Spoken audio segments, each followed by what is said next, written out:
네, 안녕하세요. 녹색의 꿈의 문지연 아나운서입니다. UN 보고서에는 2050년 인구가 97억 명을 넘을 것으로 예상했습니다. 이렇게 인구가 늘어나게 되면 식량을 얻기 위한 농업과 축산업도 확산되기 마련이죠. 이를 위해선 야생동물들의 서식지를 개발해야 됩니다. 이런 개발로 인해 가장 빨리 멸종 위기를 맞는 동물은 역시 가장 넓은 서식지를 갖고 있는 최상위 포식자 동물들입니다. 네, 과도한 개발로 서식지가 줄어들게 되고 구역이 나눠지게 되면 이 먹이 공급이 원활하지 않게 되고 유전적 다양성이 떨어져서 번식률이 줄어들게 되는데요. 하지만 호랑이는 전 세계적으로 멸종 위기종이라고 합니다. 오늘은 멸종 위기종 호랑이와 박쥐에 대해서 알아보도록 하겠습니다. 오랫동안 야생의 세계에서 최고의 자리를 차지하며 용맹함을 떨쳤던 호랑이. 하지만 이제 우리나라에서 동물의 왕 호랑이는 전설 속의 이야기나 그림 속에만 존재하는 동물이 되고 말았다. 겨울이면 인간의 손이 닿지 않는 동굴 속에서 동면을 취하는 박쥐. 희귀 동물인 박쥐 중에서도 붉은 박쥐는 멸종 위기종이라고 하는데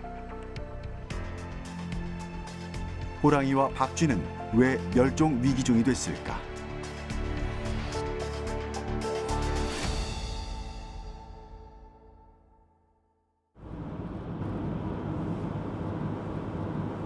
이 땅에서 오래전에 사라져버린 호랑이를 만나기 위해 찾아간 곳은 경기도 용인에 있는 한 동물원이었다.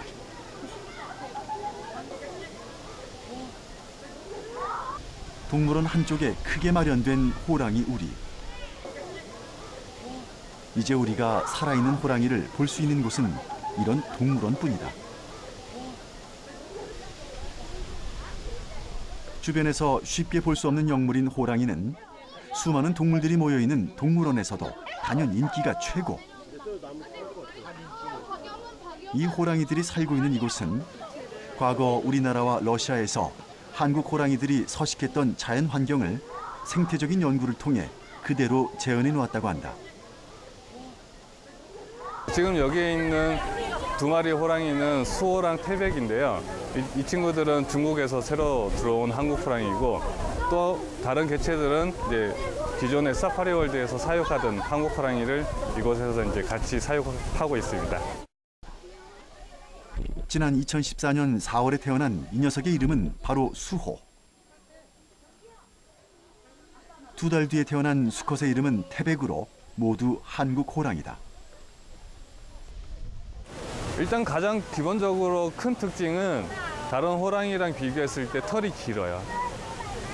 보통의 호랑이들은 약 3cm에서 4cm 정도 되지만 한국 호랑이 같은 경우는 5cm 이상으로 굉장히 풍성한 길이의 털을 유지를 하고 있습니다. 다른 호랑이들에 비해 길고 풍성한 털을 가진 한국 호랑이. 이곳엔 관람객들을 위한 다양한 체험 프로그램이 마련돼 있다는데. 우리 친구들 호랑이 이렇게 가까이서 보니까 느낌이 어때요? 좋아요. 좋아요? 멋있어요? 등치가 큰 호랑이. 우리에서 나온 호랑이의 건강 상태를 육안으로 확인하는 시간. 이때 관람객들은 호랑이를 가까이에서 관찰할 수 있다. 사육사는 호랑이의 구강 상태와 몸 상태를 재빨리 확인한다. 키가 어때요? 네, 엄청 크죠? 네, 발바닥 보시면 아주 깨끗합니다. 몸에 상처들이 하나도 없고요. 네, 일단 기본적으로 호랑이가 일어섰을 때의 모습에서 사육사가 육안으로 관찰하는 것은 목, 배, 여기 겨드랑이, 발바닥 등에 상처가 있는지 없는지를 육안으로 확인을 합니다. 지금 상태로 봤을 때는 분명히 어제 장난을 좀 심하게 많이 치기도 했었는데 지금 아주 깨끗한 체형을 유지를 하고 있습니다. 지금 현재 건강 상태는 아주 괜찮은 편인가요? 예, 지금은 최상입니다. 아주 양호합니다. 우리에 있다가 전시장으로 나온 호랑이들은 어슬렁어슬렁거리며 냄새를 맡고 천천히 주변 환경을 둘러본다. 또한 발톱 손질과 잦은 영역 표시를 통해 자신들의 건재함을 알리는 행동들을 한다.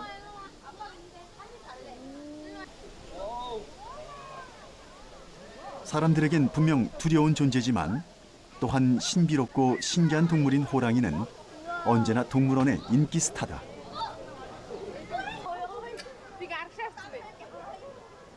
평소에는 호랑이가 워낙 너무 멀리 있어가지고 이렇게 가까이 볼 일이 전혀 없었는데 너무 가까이서 이렇게 보니까 좀 신기하기도 하고 되게 특별한 경험이었어요. 우리에게 가깝고도 먼 동물 호랑이. 하지만 호랑이를 실물로 보기 위해선 이런 동물원을 찾아야만 하는 것이 지금의 현실이다. 과거 한반도 숲을 호령하며 우리 민족의 기상을 상징하던 호랑이는 다 어디로 간 걸까? 호랑이는 우리나라 민족과 관련이 깊습니다. 이 단군 신화의 곰과 함께 등장하기도 하고요. 또 까치 호랑이의 주인공이 바로 이 호랑이입니다. 또 국가의 중요한 행사가 있을 때에도 호랑이는 어김없이 등장했습니다. 이 88 서울 올림픽의 호돌이와 또 평창 동계 올림픽의 수호랑이, 호랑이의 대표적인 모습인데요. 이렇게 우리나라를 대표하는 동물 호랑이. 우리 땅을 누비고 또 야생동물들의 제왕으로 군림했던 호랑이가 언제부터 사라지게 됐는지 알아보겠습니다. 조선시대부터 일제강점기까지 이어진 과도한 사냥은 호랑이를 한반도에서 멸종시키고 말았다. 하지만 여전히 이 땅 곳곳에는 호랑이가 살았던 것으로 추정되는 흔적들이 많이 남아있다고 한다. 우리는 과거 호랑이가 많이 출몰했다는 울산 울주의 한 마을로 찾아가 봤다.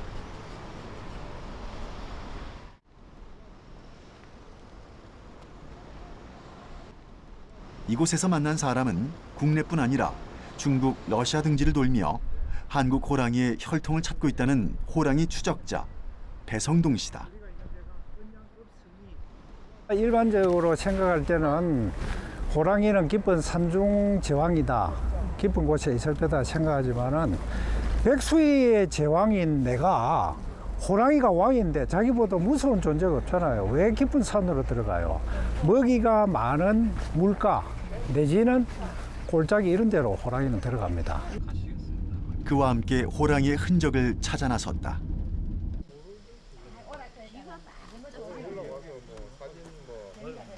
예전의 호랑이들은 과연 어디에 살았을까?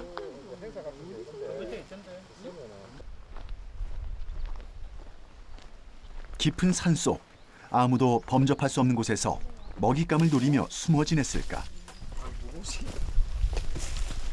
기대를 가지고 상상의 나래를 펼치며 산을 올랐다. 하지만 호랑이를 찾아간 곳은 예상외로 일반 사람들도 쉽게 오를 수 있는 그리 높지 않은 산이었다. 네, 우리 지금 여기 어디 들어가고 있는 건가요? 지금 방구대 번굴에 진입했습니다. 여기는 과거에 이제 호랑이가 양사방을 살피면서 먹이를 살피면서 가는 아주 작은 소래길이죠. 호랑이는 이렇게 바람이 불고 관찰하기 좋은 이렇게 조망권을 있는 곳을 주로 어슬렁거립니다. 바로 밑에 계곡이 보이고 물가가 있기 때문에 야들이 이렇게 보고 있다가 냄새를 맡는다든지 육안으로 들어오면 번개처럼 달려 내려가죠. 호랑이는 물과 은신처가 있는 곳이면 어디든 살 수 있었다고 하는데 커다란 고양이과 동물인 호랑이가 살기 위해선 필연적으로 포유류 먹이가 풍부한 곳이어야만 했다. 때문에 포유류들이 자주 다니는 곳에 호랑이들이 많았다는 것이다. 나무 수풀에 몸을 숨기고 먹잇감을 노릴 수 있는 이런 환경이 호랑이들에겐 그야말로 최고의 서식지였던 것이다.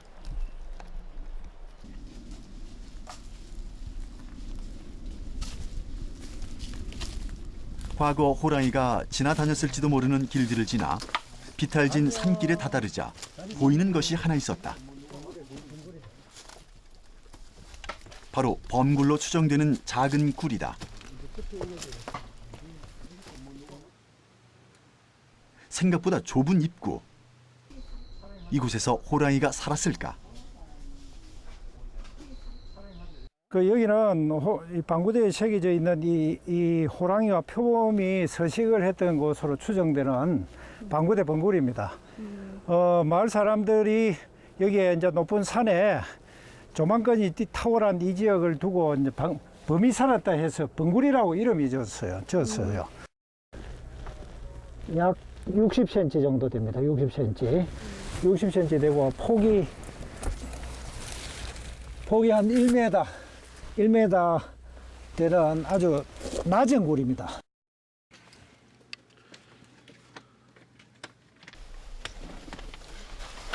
성인 남자가 범굴에 들어가기 위해선 몸을 최대한 낮추고 기어가는 자세가 돼야만 했다. 머리를 다칠 수 있어요. 지금 얼마 전까지 동물이 썼던 걸로 보입니다. 안은 습기가 많고 아주 기온이 차이가 납니다. 축축하게 기온이 좀 낮아요. 범굴 내부의 모습은 어떨까? 과연 이 좁은 굴에서 호랑이가 살 수 있었을까? 여기는 호랑이가 이제 가족을 데리고 새끼를 이렇게 숨겨 놓는다든지 이런 보호구물로 봐야 되죠. 요 안에도 이제 숨길 수가 있어요. 저리 새끼나 공간이 아주 협소한 이런 데 들어가고. 여기서 살 순 없고 뭔가를 보호하는 용도로 사용했습니다. 네네네. 은신처로 새끼를 부양하기에는 좋은 곳이죠. 여기는. 깊고 비좁은 범굴 내부. 추정컨대 이 굴은 맹수들의 주 서식지가 아닌 보호굴로 쓰인 것으로 보인다.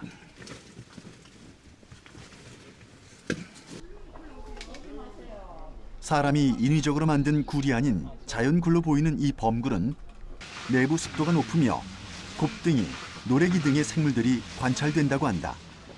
또한 설치류도 많이 드나드는 것으로 추정된다. 이곳에서 가까운 곳에 범굴로 추정되는 또 다른 굴이 있다고 해서 찾아가 봤다. 좀 전에 봤던 곳보다 규모가 좀 더 큰 범굴이다. 이 바닥이 지금 푹신푹신합니다. 먼저 침대를 깔아놓은 것처럼 이 바닥들이 흙으로 이어져 있어가지고 아주 푹신푹신합니다. 축축합니다. 내부는 노출형 굴이고 그 다음에 아주 큰 편입니다. 굴 자체가. 바닥은 푹신푹신한 흙으로 최고의 호텔이지. 호랑이나 짐승이 살기엔 최고의 호텔. 특급 호텔로 보입니다. 특급. 가로 세로 높이가 1m, 깊이가 3m로 덩치가 큰 호랑이나 표범도 충분히 들어갈 수 있을 것으로 보이는 공간. 푹신푹신한 흙바닥은 동물들이 편안하게 휴식하기에 좋았을 것으로 보인다. 호랑이 굴이라고는 단정적으로 말할 수는 없어요. 근데 방구대 안각하에 바로 인근의 방구대 안각하에 호랑이가 그려져 있고 또 이 일대가 호랑이가 많이 서식할 수 있는 환경이기 때문에 호랑이가 살았지 않을까 하는 이제 추정을 해보는 겁니다. 그리고 여기는 마을 사람들이 범굴이라고 불러요. 고대 적부터 오랫동안 호랑이가 살았던 굴이다 하는 전해져 오는 마을 주민들의 이야기입니다. 있는 포에 성인 5명이 들어갈 수 있는 넓은 크기. 단정할 수 없지만 이 굴은 고도가 높고 시야가 확보되는 곳으로 맹수들이 살기에 좋은 환경으로 보인다.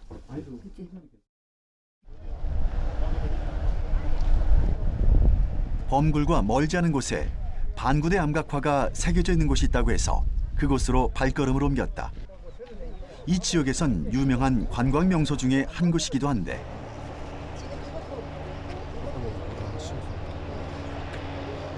강을 사이에 두고 반구대 암각화를 만날 수 있다.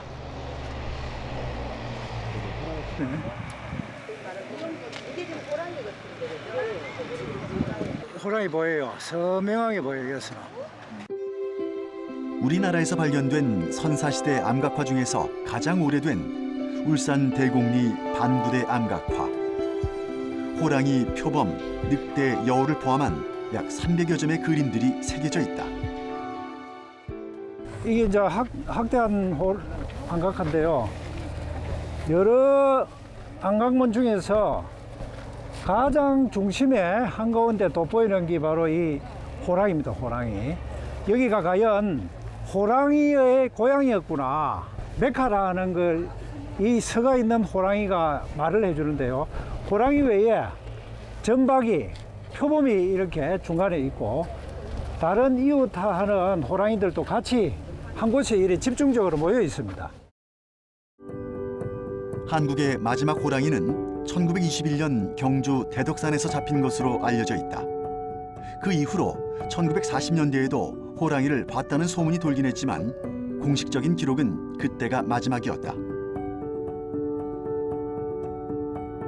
그리고 그 후로 100여 년 가까운 시간 동안 이 땅에서 한국 호랑이의 모습을 실제로 본 사람은 아무도 없었다. 우리 주변 가까운 산속에서 살았다는 그 많던 호랑이들은 다 어디로 사라졌을까?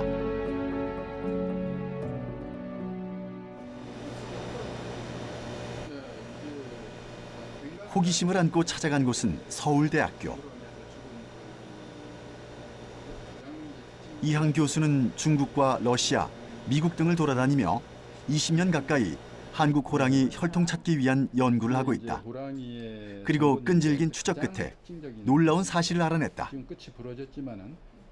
한국 호랑이는 멸종돼서 이제는 다시 볼 수가 없다 이렇게 생각하는 게 많은데 알고 보니까 한국 호랑이가 멸종된 게 아니고 지금 북한과 접경해 있는 러시아하고 중국 접경 지역에 아직도 살아있다는 것이었어요. 러시아와 중국 접경 지역에 여전히 그 명맥을 유지하며 늠름하게 살아있었던 한국 호랑이. 하지만 이 녀석들이 우리 혈통을 가진 진짜 한국 호랑이인지를 밝혀내기 위해선 또 다른 과정이 필요했다. 바로 유전자 연구였다.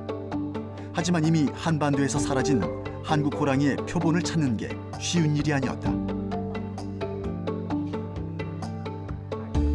저희들이 추적을 해가지고 일본과 미국의 자연사 박물관에서 한국 호랑이의 표본을 찾아냈어요.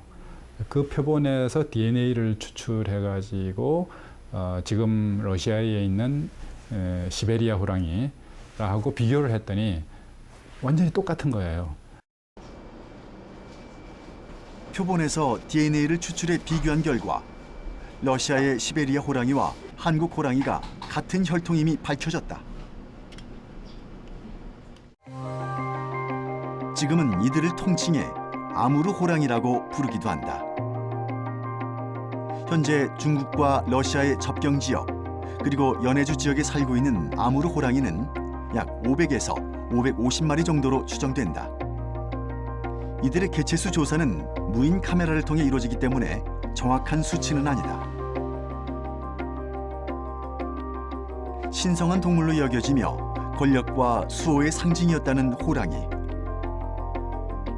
국내에서는 1943년 이후 한국 호랑이가 사실상 멸종했다고 공식적으로 보고됐다. 1920년 우리 땅에서 완전히 사라진 호랑이.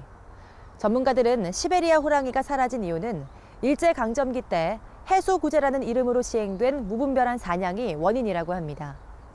20세기 초부터 23년 동안 일본이 사냥한 호랑이는 무려 141만 마리라고 합니다. 시베리아 호랑이는 현재 중국과 러시아에 500마리 정도가 살고 있다고 합니다. 다행스럽게도 이곳에 있는 호랑이를 복원하기 위한 노력이 국내에서도 계속되고 있습니다. 호랑이와 같이 신비로운 동물이 또 있습니다. 바로 어둠을 좋아하는 박쥐인데요. 이 박쥐도 멸종 위기종이라고 합니다. 이번에는 세계적인 희귀종으로 1급 멸종 위기종으로 꼽힌 붉은 박쥐에 대해서 알아보겠습니다.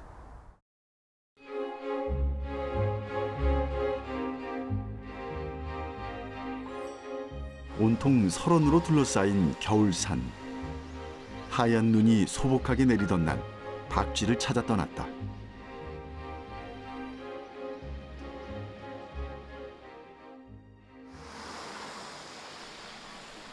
제일 먼저 박쥐를 찾아 나선 곳은 충북 단양군에 위치한 한 자연동굴. 지난 1976년 천연기념물 제256호로 지정된 고수동굴이다. 이 지역을 대표하는 유명 관광지로 많은 이들이 찾는 곳이기도 하다.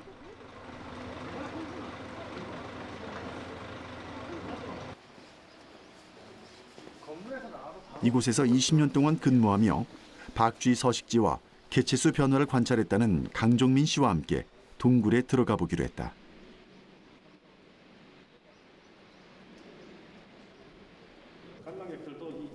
약 4억 5천만 년 동안 생성되어 온 것으로 추정되는 고수동굴은 석회암 자연동굴로 지금까지 그 내부가 잘 보존돼 있다.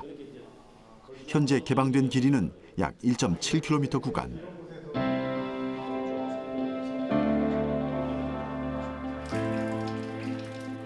관람객에게 공개된 짧은 구간에서도 다양한 형태의 종유석과 석승이 자아내는 신비로운 분위기가 보는 이들의 감탄을 자아내기에 충분하다.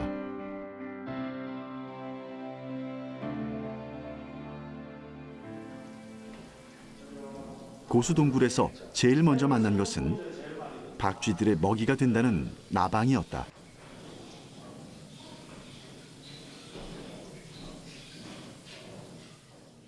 자, 요게 이제 감박쥐들이 날아다니면서 주로 많이 잡아먹는 나방입니다. 예, 그래서 박쥐들이 동굴 안에서 그렇죠. 예, 동굴 안에서 날아다니면서 얘네들도 날아다닐 때 가면서 잡아먹고.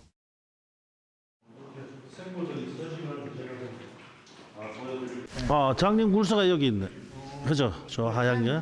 예. 저 여기 굴새우가 암흑 속에서 서식하다 보니까 몸 전체 색깔이 이렇게 하얀색으로 띠고 박혔어요. 그리고 억만 년 전부터 이곳엔 다양한 생물들이 존재했을 것이다. 그중 어두운 동굴에 살면서 눈이 퇴화된 장님굴 새우 역시 동굴의 대표적인 생물 중 하나다.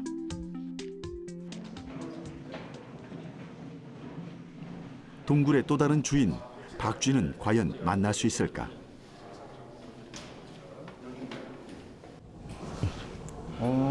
저기 있네요. 여기 하나 있고, 여기 하나 있고. 두 마리가 예. 지금 관찰이 되네요. 예. 동굴 깊숙한 곳.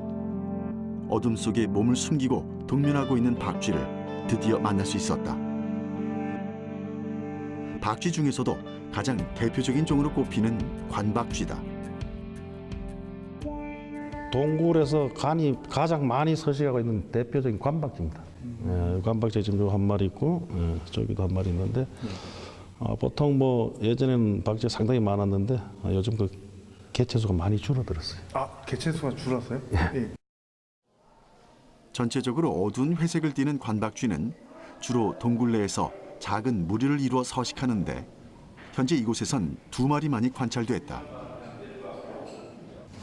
예전에 제가 이 동굴 한번 친구들하고 관람을 하게 됐어요. 그럴 때는 지나가는데도 박쥐가 이렇게 막 날아다닐 그런 걸 내가 느꼈어요. 그런데 요즘 들어와서 이렇게 관람객이 많아서 그런 경우도 있지만은 들고양이들이 또 이렇게 매달리고 다 잡아먹더라고.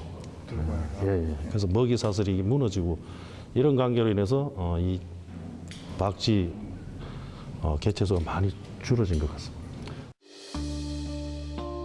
과거엔 이곳에 군락을 이루며 서식하는 관박쥐의 개체수를 많이 볼 수 있었지만 언젠가부터 점점 개체수가 줄어들었고 현재 개방된 구간에서는 단 두 마리만 서식하는 것으로 보인다고 한다.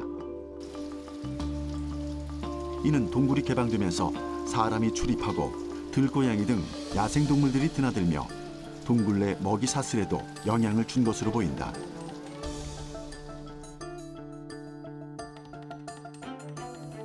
그전에 저 위에서부터 여 밑에까지 막 아주 많은 양의 박쥐들이 동면에 들어갔었는데 관박쥐가 사라진 동굴엔 마치 사람의 형상인 듯 또 동물의 형상인 듯 기괴한 석상들만이 남아 그 자리를 지키고 있었다.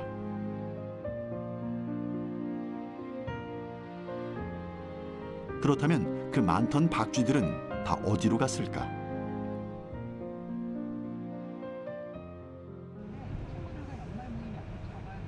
박쥐의 대규모 서식지가 발견됐다는 한 마을로 찾아가 봤다.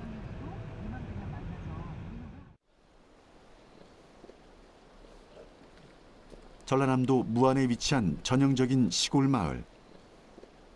이 마을에선 박쥐의 서식지로 보이는 동굴이 몇 개 존재한다고 한다. 그리고 최근 박쥐의 또 다른 서식지가 발견됐다. 국립생물자원관의 한상훈 박사는 멸종 위기종인 붉은 박쥐의 개체수 조사와 생태 연구를 계속해오고 있는데 오늘 우리는 그의 모니터링 조사를 동행 취재하기로 했다.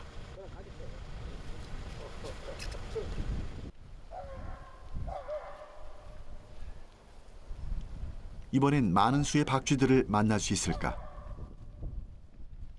기대와 걱정을 안고 한상훈 박사의 뒤를 따라 나섰다.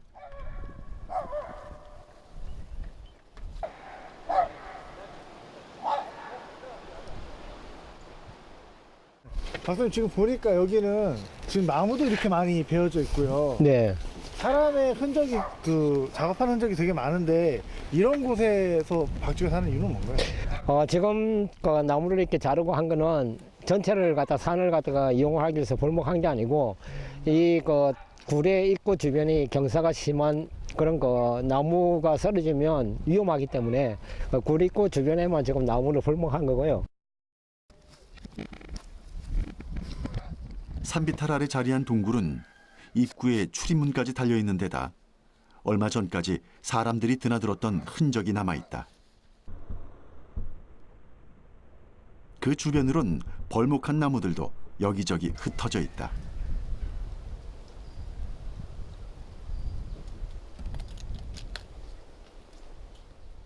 이곳은 이제 그 금을 채굴한 게 아니고 일단 강물의 맥을 발견하기 위해서 어떤 치구를 했던 곳입니다. 예, 그래서 금강이라 하더라도 여기서 금을 캐낸 건 아니고 금이 들어있는지 어쩌는지 확인은 그런 굴이라고 보면 되겠습니다.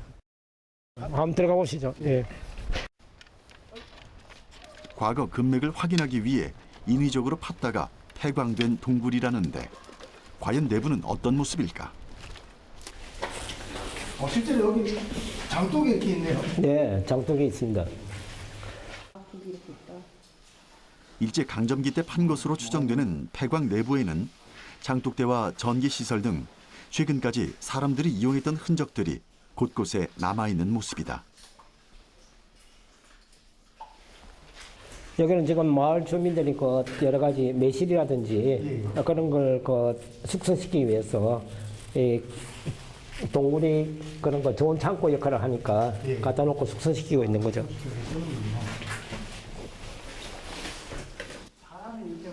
성인 남성의 키보다 훨씬 낮은 동굴 내부는 안으로 들어갈수록 점점 더 좁아지는 구조다. 박사님 지금 여기 네. 습기가 엄청 많네요. 네, 습기가 많죠. 이게 사실 습도가 높아야 박쥐들에게 유리한 환경을 제공하는 게 금세 카메라를 뒤덮은 뿌연 습기. 겨울임에도 따뜻한 폐광 안은 송골송골 물기가 맺혀 있을 정도로 촉촉하고 포근했다.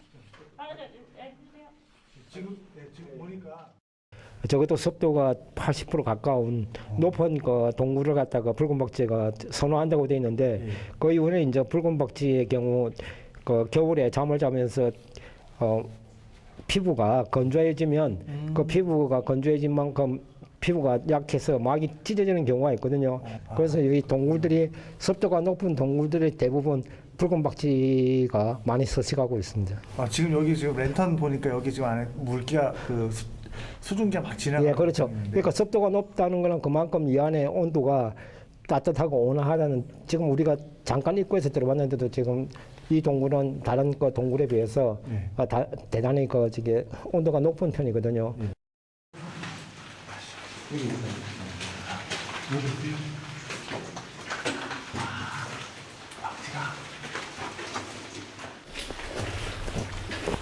여기 길이 막혔네요.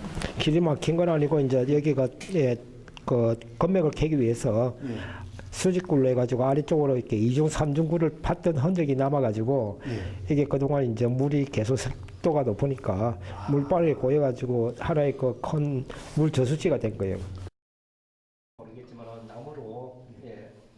과거 금맥을 찾기 위해 시구를 했던 것으로 보이는 공간은 오랜 세월 동안 물이 고이면서 수심 10m가 넘는 깊은 무릉덩이를 만들어냈다.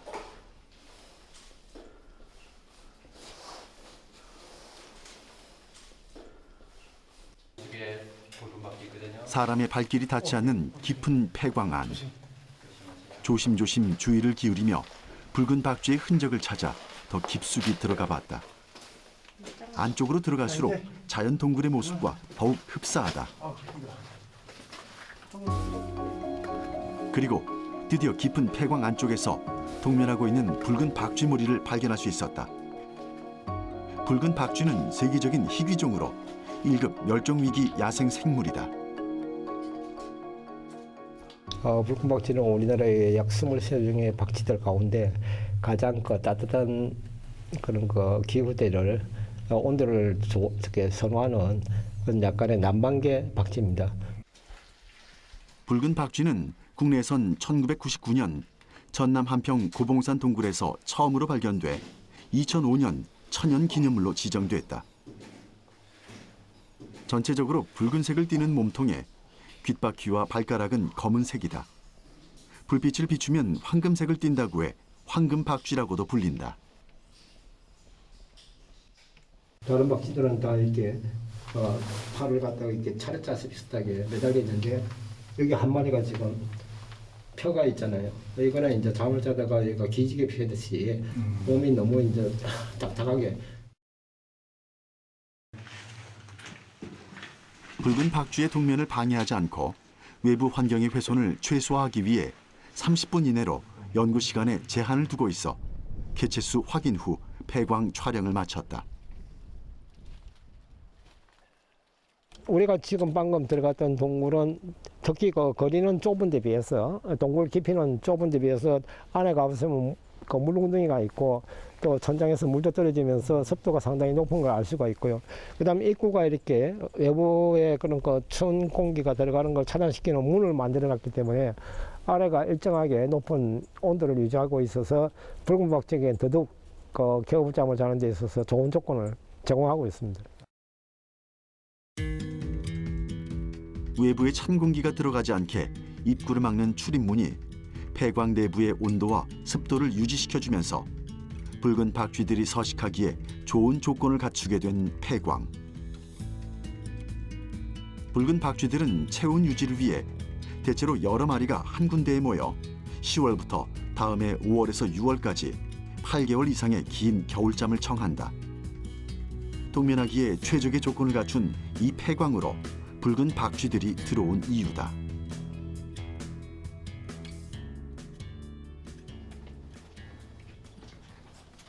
멸종 위기종인 붉은 박쥐의 특성과 생태적 가치를 좀 더 알아보기 위해 다시 한상훈 박사를 찾은 곳은 인천에 위치한 그의 연구실이다.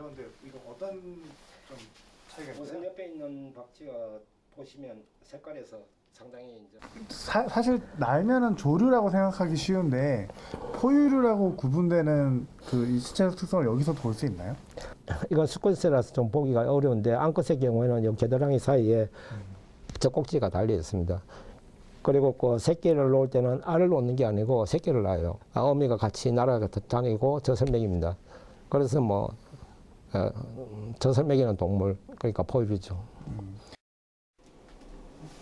발가락으로 벽면을 짚은 채 날개를 접고 동면하는 붉은 박쥐가 날개를 완전히 펼친 모습에선 더욱 신비감이 느껴진다.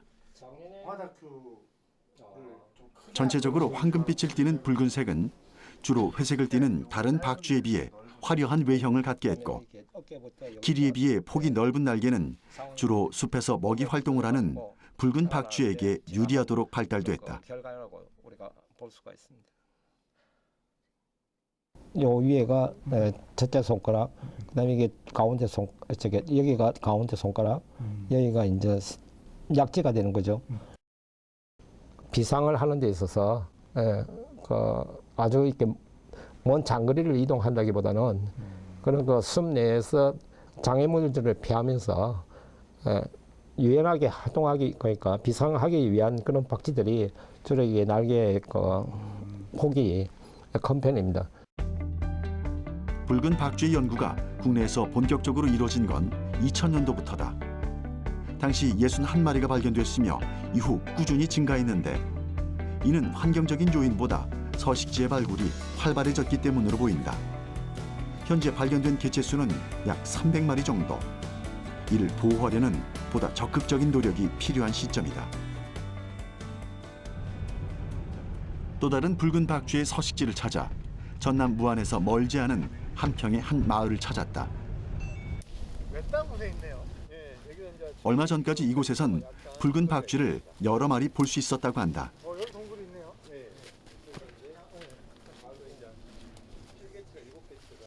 저는 이 부분이 과거에는 좁았습니다. 그리고 이쪽에도 좁았어요, 여기가? 흙이 이렇게 쌓여 있어서 여기 그 온도 변화가 없게끔 돼 있었는데 지금 싹 긁어냈거든요.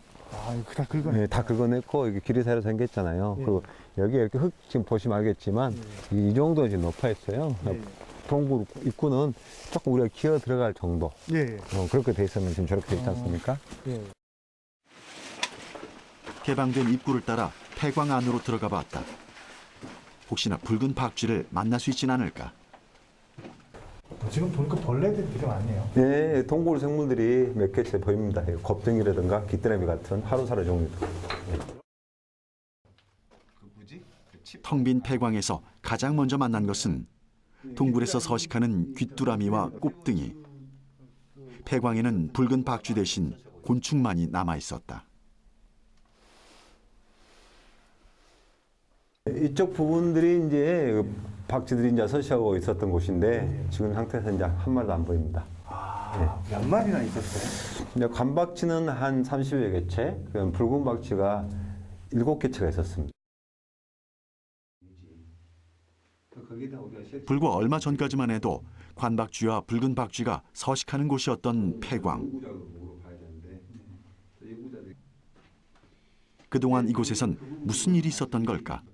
그 많던 박쥐들은 왜 사라진 것일까? 지금 물개가 거의 안 보이죠? 여기 원래는 물개 많았던 곳이에요? 예, 원래 많았던 곳인데 지금은 현재 거의 물개가 안 보입니다.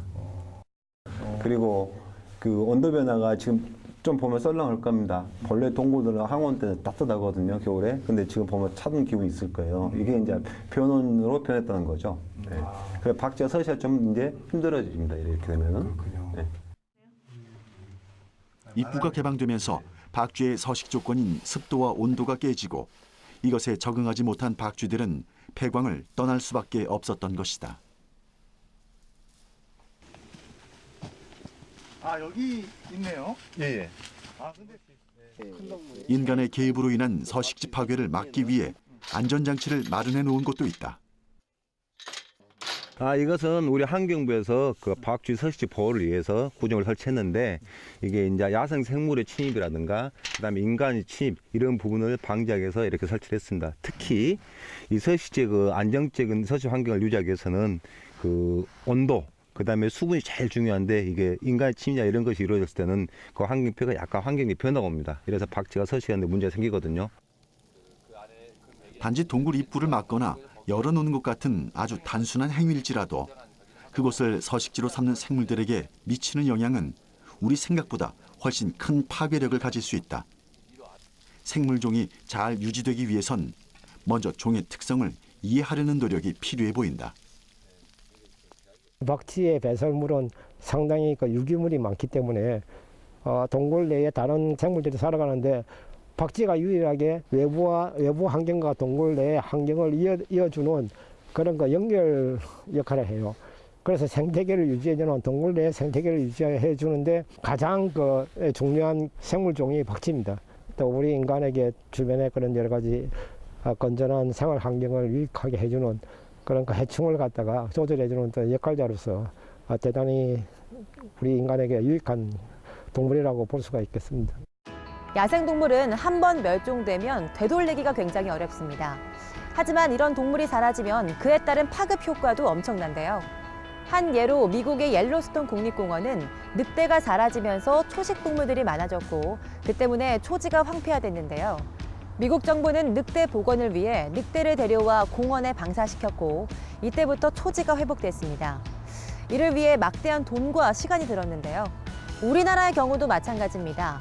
이 호랑이가 줄어들면서 멧돼지 개체수가 늘어났고 이 멧돼지는 사람을 해치거나 농작물에도 막대한 피해를 입히는데요. 현재 환경부가 지정한 멸종위기 야생생물은 모두 267종이라고 합니다. 이들이 멸종되지 않기 위해서는 우리가 서식지를 보존하고 또 야생동물들을 보존 복원하려는 노력이 필요해 보입니다. 오늘 저희가 준비한 내용은 여기까지입니다. 다음 시간에 돌아오겠습니다. 단군 신화에 등장할 정도로 한국인과 오랜 세월을 함께 해온 호랑이. 하지만 한반도 숲을 호령하며 우리 민족의 기상을 상징하던 호랑이는 이제 동물원에 가야만 볼 수 있는 동물이 되어버렸다. 아직 밝혀지지 않은 것이 더 많은 신비로운 동물 붉은 박쥐 역시 이제 우리 주변에서 쉽게 볼 수 없다. 이들은 모두 생태계의 조절자. 이를 보존하고 복원하기 위한 관련 연구가 활발히 이루어지기를 기대해 본다.